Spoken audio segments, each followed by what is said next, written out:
follow me? Under hormonal regulation, we know there are two main hormones which regulates your metabolic pathway, namely insulin and glucagon. Just take that. Don't go pening kepala and start talking about things. Get your head organized. Right. Allosteric means substrate availability. Allosteric means this enzyme can be upregulated when there's something else in presence that will bind onto it on its binding site, but not hormone. Okay? Allosteric are usually depend on availability of substrates. And they differ depending on which metabolic pathway you're talking about, right? So let's talk about hormonal regulation first. Another fact that you always have to identify, insulin will cause dephosphorylation. Insulin, when there is the presence of insulin, insulin will cause the release of phosphatase. And phosphatase causes dephosphorylation.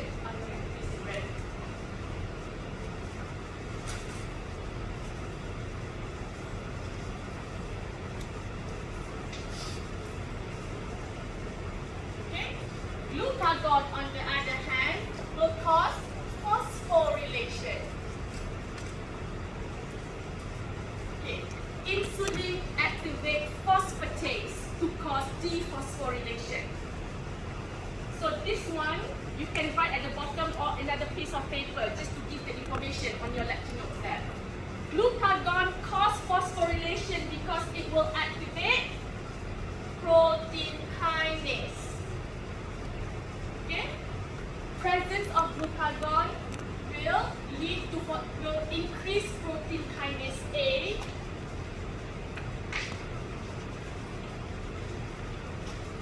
That will lead to phosphorylation.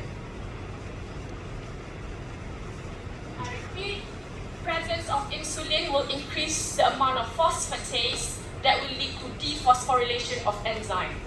Glucagon will cause the activation of protein kinase A, and that will lead to phosphorylation of enzymes. Okay, so now let's integrate it. Insulin, right? Hexokinase, PFK1 and pyruvate kinase are active when they are dephosphorylated. That's it. Okay? Hexokinase, PFK1, pyruvate kinase are active when they are dephosphorylated.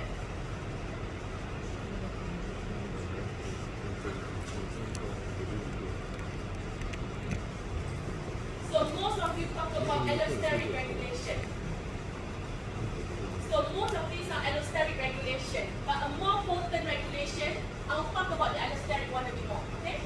So first you need to know is during your well-fed state, insulin is present. Glucose will be converted into energy. Insulin will cause dephosphorylation of all the key rate-limiting enzyme of glycolysis, promoting ATP production. That's your hormonal regulation. Get it? Do you understand?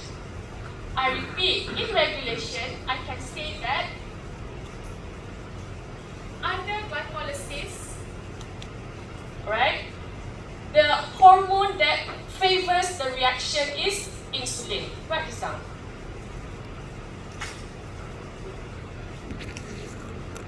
Okay? Insulin favors glycolysis because insulin causes the dephosphorylation of the key rate-limiting enzyme in glycolysis. This includes hexokinase, glucokinase, phosphofructokinase 1, and pyruvate kinase. That's it. That's the general, non-complicated overview of glycolysis. Now, the allosteric regulators is slightly complicated, because the main allosteric regulator of glycolysis is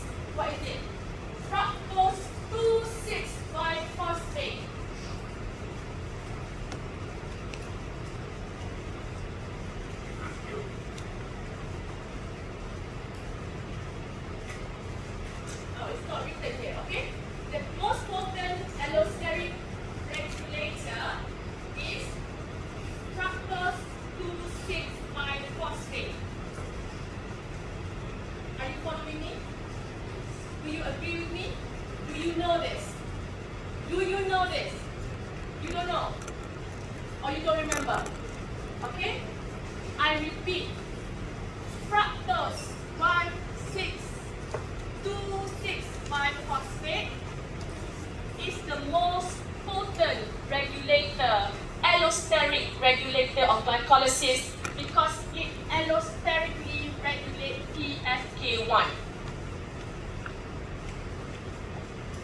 This is complex.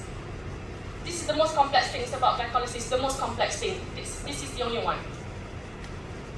I repeat, okay? Fructose 2,6-biphosphate is a very potent allosteric regulator of glycolysis. How? Okay? Fructose 6-phosphate can also become fructose 2,6-biphosphate using the enzyme PFK2. PFK2 is more active than PFK1 when it is dephosphorylated. Dephosphorylation of PFK2 will increase the formation of fructose 2,6-biphosphate allosterically activating PFK1. Okay, I repeat. Write this down. Fructose 2,6-2,6-biphosphate is a potent allosteric regulator of PFK1. It is produced by PFK2. PFK2 is active during dephosphorylation. Insulin dephosphorylates PFK2, leading to increased production of fructose 2,6-biphosphate. And then this will positively allosterically regulate PFK1. Are we clear? It's complex because fructose 6-phosphate is a bit naughty. The pathway, it doesn't only produce fructose 1,6-phosphate, it can also produce fructose 2,6-phosphate. That's why it makes it complex. And fructose 2,6-biphosphate is a potent regulator of PFK1 to the dephosphorylation of PFK2.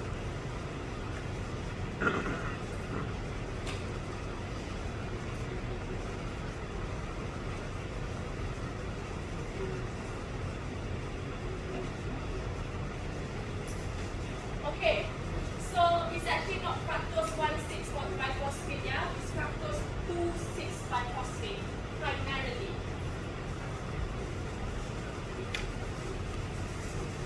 Another allosteric regulator, very simple, is AMP. AMP will also activate PFK1. AMP means the signal is hungry. Okay? So second allosteric regulator is AMP. I'm not here to confuse you. I'm only going to tell you the regulation which favors this reaction. Conversely, more ATP will inhibit it. Conversely, in the presence of glucagon, all these enzymes will be phosphorylated and inhibited. Do you understand what I'm trying to say? In the presence of glucagon, because you are no longer full, you are hungry. Okay? So this pathway can be inhibited, but I'll explain to you that later. But just remember, glycolysis is favored via insulin and allosterically via fructose 2,6-biphosphate as well as AMP. All will favor glycolysis. Okay? Right. We have all of this. That's your glycolysis, right?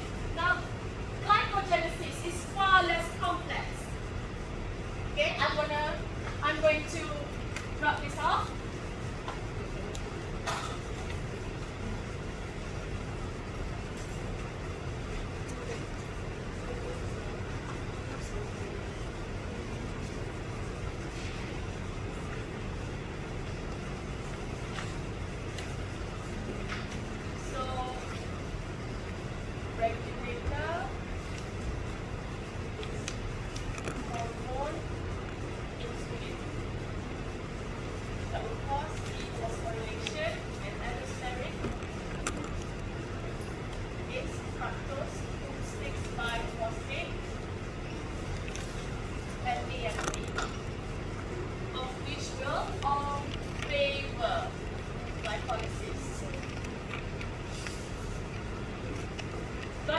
and gluconeogenesis is the only complex one in glucose metabolism. Glycogen metabolism is very, very straightforward. Okay? So when we talk about glycogenesis, now, glycolysis and glycogenesis usually work together. Means that you are in a fully fat state, and when you keep eating, the excessive glucose will be stored as glycogen. So usually glycolysis and glycogenesis work hand in hand. And we know that in glycogenesis, the glucose will be converted into glucose 6-phosphate.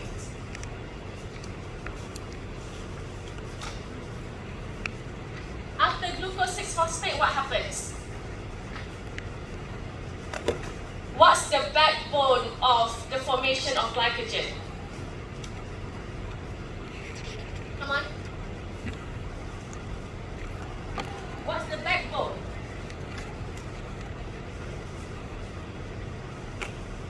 How does glycosidic bond?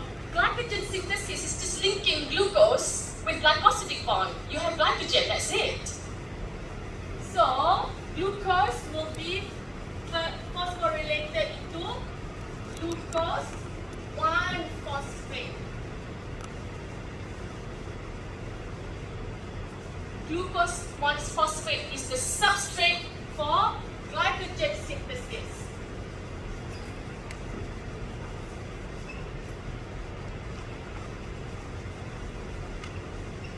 And we know that we need UDP as a kickstart and glycogenin. I'm not going to go into this because you should know. So it's basically a backbone, the foundation to elongate glucose 1-phosphate into glycogen. So glucose 1-phosphate can only form glycosidic bond with this in it. And it is catalyzed by the reaction using the enzyme glycogen synthase. That's it.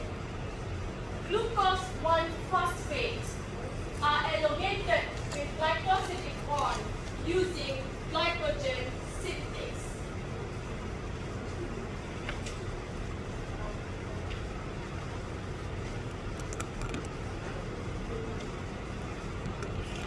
Kenapa you terbalik kat sini?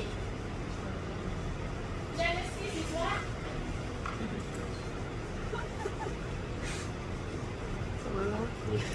Okay, this is the balik.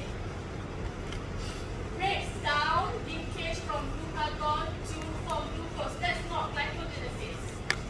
That's glycogenolysis. You all have it. Terbalik. Glycogenesis is the formation of glycogen from glucose, not the breakdown. So when we talk about glycogen phosphorylase, it's glycogenolysis. Okay, sorry, we have this, but you are talking about, or you put the balik. Okay. So this one is glycogen, glycogenolysis, and you are describing glycogenesis. And are you following? Glycogenesis is the formation of glucose from glycogen. The first integrated definition is when you are taking up glucose, all the glucose are converted into ATP. But at one point, you are super saturated with ATP. This glucose 6-phosphate is diverted into forming glucose 1-phosphate rather than being converted into pyruvate. That is your first integrated metabolism knowledge. Are you following me? So glucose 6-phosphate can either enter glycolysis or be converted into glucose 1-phosphate to form glycogen. Now, glycogen synthase. Glycogenesis, now I'm going to talk about the regulators.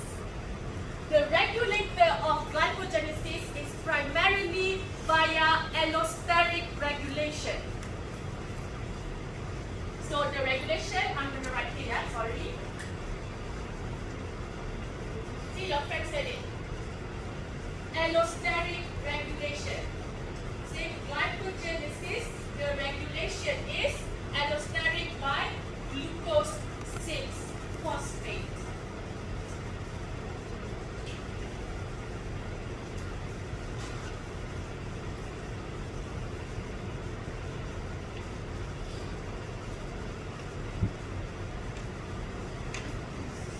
This is the first regulation, meaning that when there is so much glucose 6-phosphate, this will not be diverted down into pyruvate anymore because glycogen synthase is activated. It will pull all this glucose 6-phosphate to be converted into glucose 1-phosphate, and glycogen will be synthesized by glycogen synthase. Do you understand? Are you following me? At the same time, there is still insulin present because you keep on eating. The insulin will further dephosphorylate glycogen synthase. So, second regulation is it will cause dephosphorylation by insulin.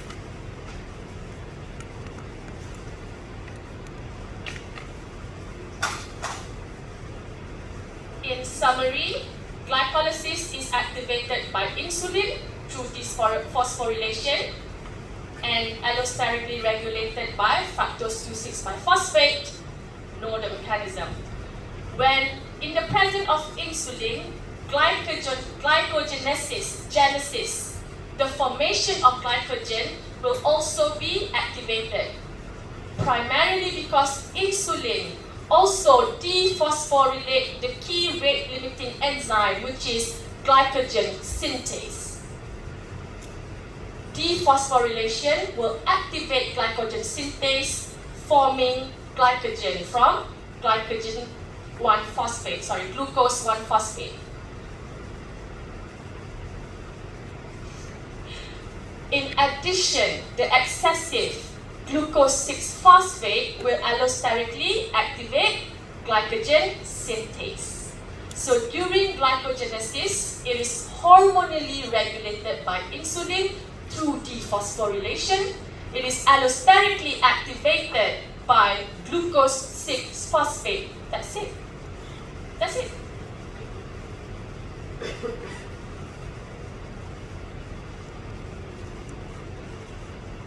Okay, I'm going to write this off now.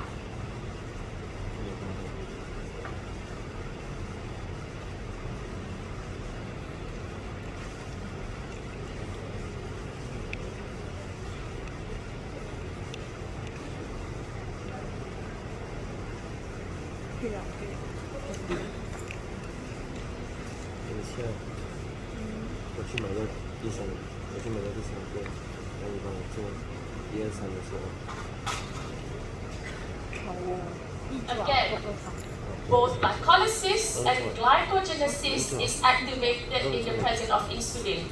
When we talk about glycogenolysis, breakdown of glycogen, gluconeogenesis, the production of glucose, both happens during starvation mode. If both glycolysis and glycogenesis is activated when you are eating, when there is presence of insulin because you have a lot of food, during starvation, glycogenolysis and gluconeogenesis is up. Before I talk about the regulation and the integration, let's talk about the pathway of glycogenolysis. Very important, glycogenolysis, although it can happen in skeletal muscle, the primary organ that undergoes glycogenolysis is the liver. The liver is your bread of your body. It's the nasi lemak, it's the nasi when you are not eating. But this nasi, glycogen is actually a form of rice that is stored in your body. This rice is called glycogen just because it is stored in the body. So this rice glycogen equally has to be broken down into glucose. So glycogen, the glycosidic bond of glycogen, because glycogen are just long chain of glucose with glycosidic bond, right, is broken down by glycogen phosphorylase. That's it. So glycogen will be broken down into glucose 1-phosphate.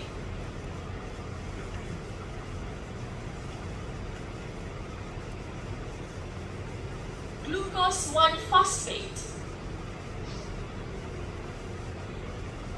by glycogen phosphorylase. Then this glucose 1-phosphate will become glucose 6-phosphate and finally be converted into glucose.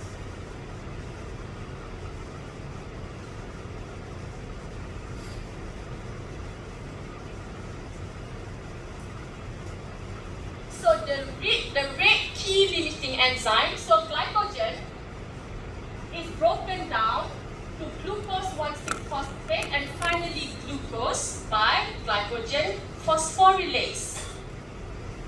Got it? That's it. That's the only pathway for glycogenolysis. Okay, now, how is it regulated then? You can tell me.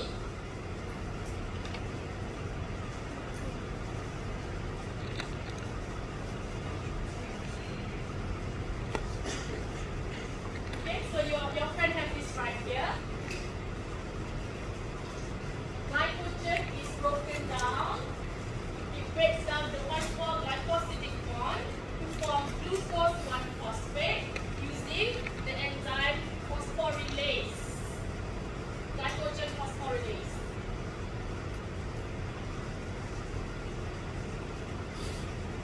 Glycogen phosphorylase is primarily regulated via hormone.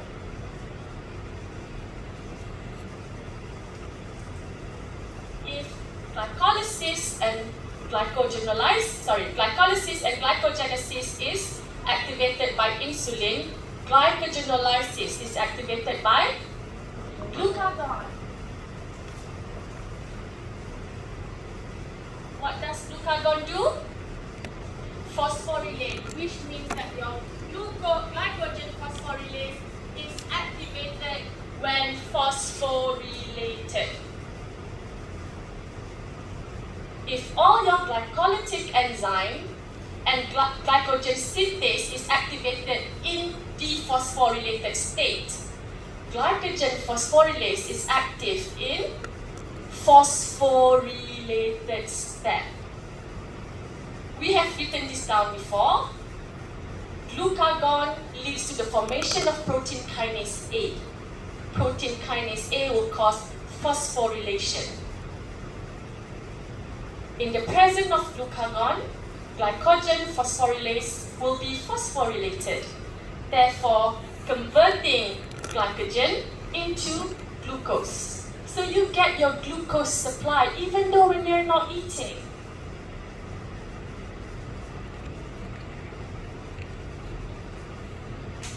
It will be allosterically activated by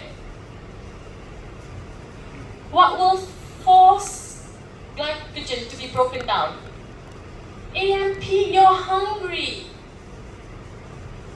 Okay? It will allosterically activated by AMP as well.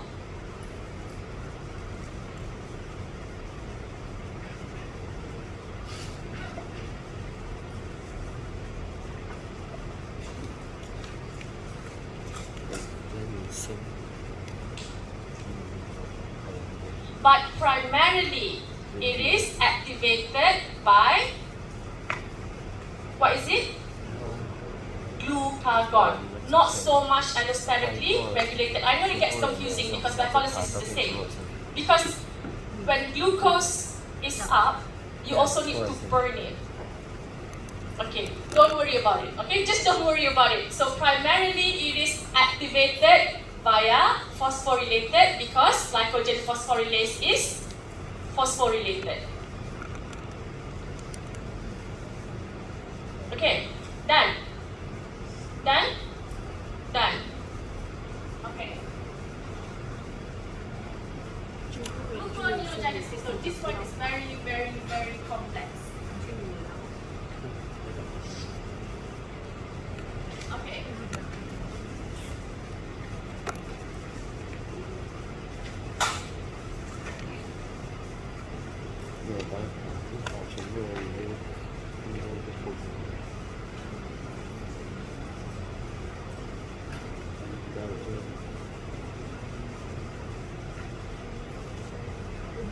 Okay. Who can give me the pathway for gluconeogenesis?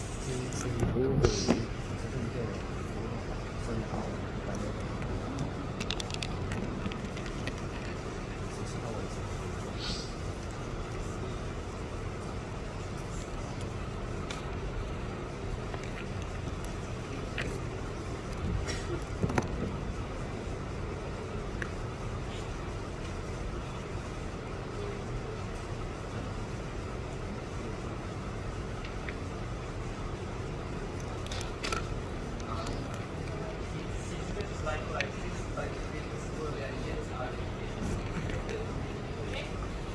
So first of all, I'm going to write glycolysis pathway.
Right. If glycogenolysis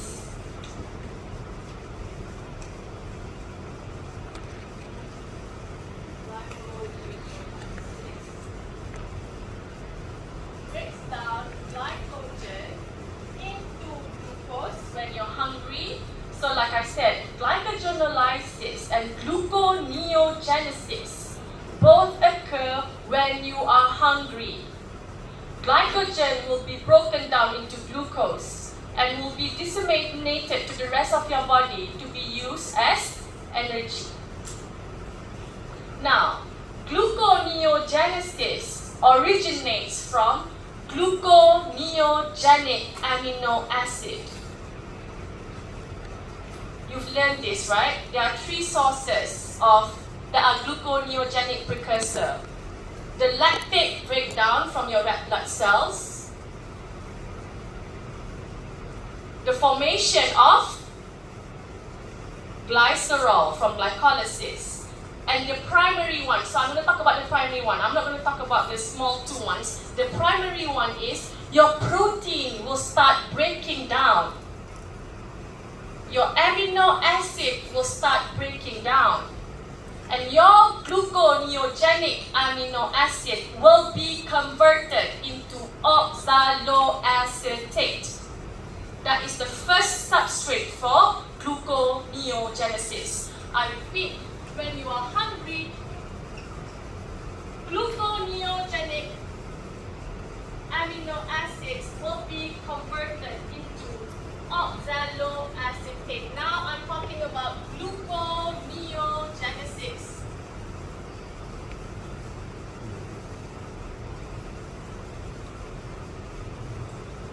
Oxaloacetate will be converted into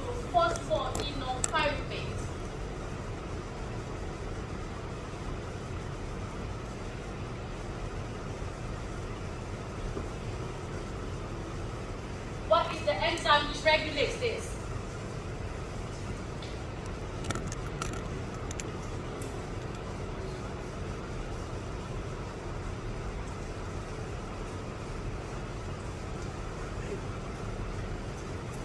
What is the enzyme that catalyzes this reaction?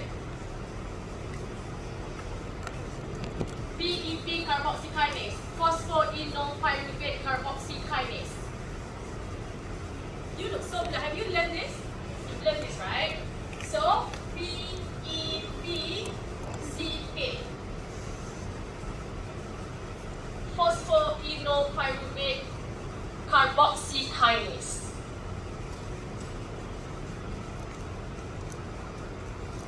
Excessive acetyl-CoA can also lead the increase in pyruvate, and pyruvate can convert itself into oxaloacetate using the enzyme what? Pyruvate carboxylase. Those are the key rate limiting enzymes.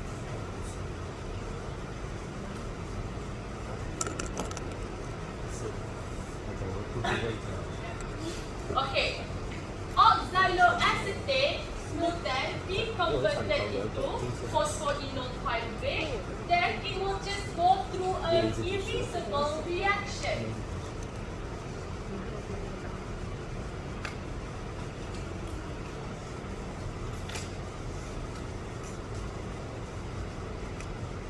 You have another enzyme here called fructose 1,6. What is it? Huh? Phospholipase or phosphatase? Phosphatase.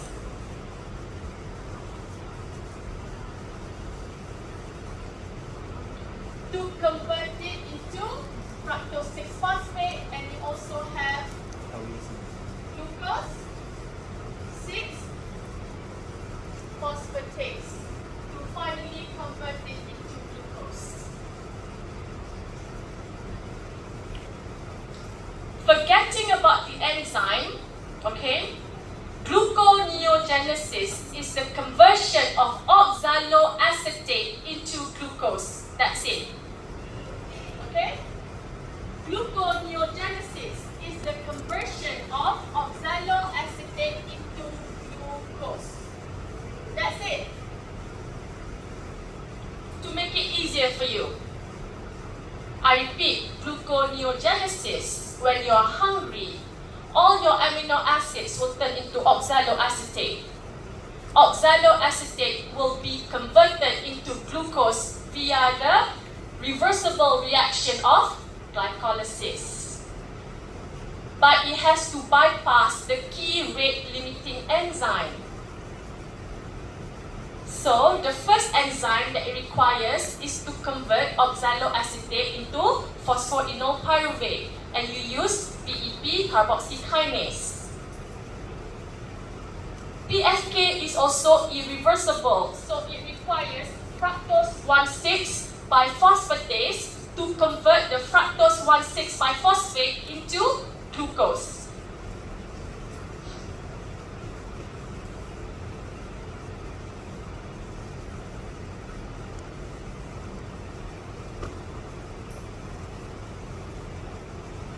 Okay, these enzymes are allosterically regulated.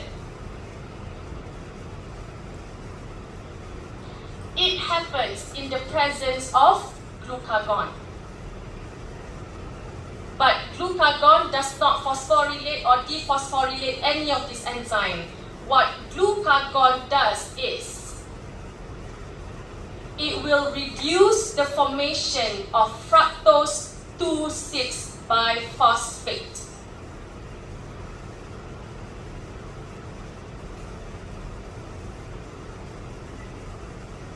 Do you understand? A reduction in fructose 2,6-biphosphate will promote gluconeogenesis.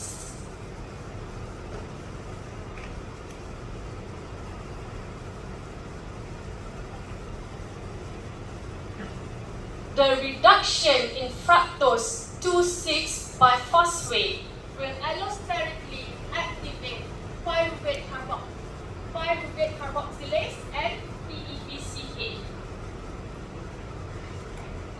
I repeat.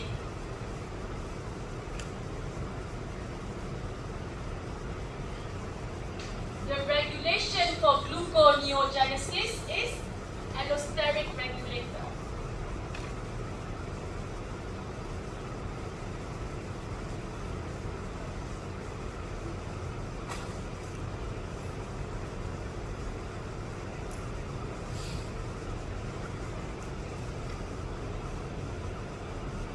High fructose 2,6-biphosphate will inhibit pyruvate carboxylase, PEPCK, and fructose 1,6-biphosphate.